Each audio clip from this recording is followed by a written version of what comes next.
Kasi ma'am, nakakaano-develop kasi sa utak ng mga yan eh. Nabi, no? Develop utak niya, no? Saka nakakalakas. Ako lang kamay na doon.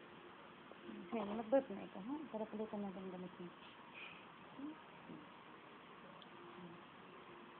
Wow, ano ba yan? Antok ikaw?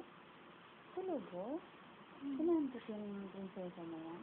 Hmm? Antok ba yung prinsesa mo yan? Sinong prinsesa yan? Sinong prinsesa yan? Unang labas pa lang niya, paano kalat na siya?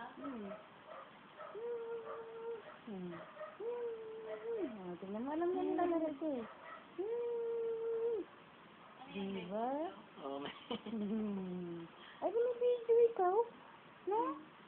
Binibidyo ikaw? Smile mo nga. Dali. Laki-laki, dali. Kanina sana, yan ang maganda. Diba, no? Eh ngayon, sleeping beauty na siya eh. Naantok na ikaw? Ay, ang kilay talaga. Umangat pa taas. Ang korte. Kilay niya. Ay, anay, suplada talaga. Oo nga, nakataas niya kilay niya. Ayan na dito. Kita mo. Kita mo eh? Tapos papangit siya. Kita mo ng dimple niya, may tusok dito eh. Yung tuldok dyan. Yung maliit, mayroon din. Kabilaan? Kabilaan ng dimple niya. Nabay na. Ayan din.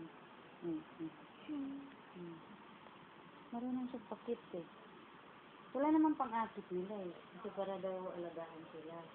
Yun yung ano ng mga anghel. Nagawa ng mga angel mga ano. Ilalaro ng angel para Kasi mamitin para sila. Kasi para alagaan sila. Kaya nga, Na... pag mayroong magulang na nagtatapon ng bata, sinasabihan walang puso. Mabintangan niya. Kaya pag tingnan mo, nakita mo yun? Dalawang dimple? Opo.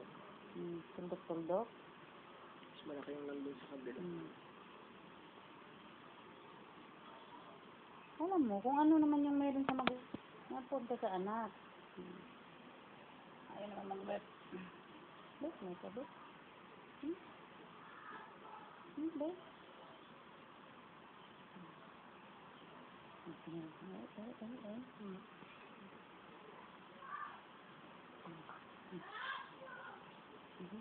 Hindi niya maglaro ng labi. Nasuso kasi. Kabila naman. Kabilang view.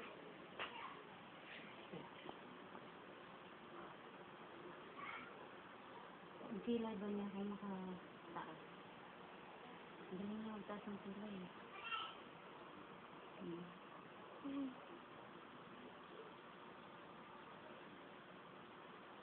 Sino mo? Galing siya magtaas ng kilay.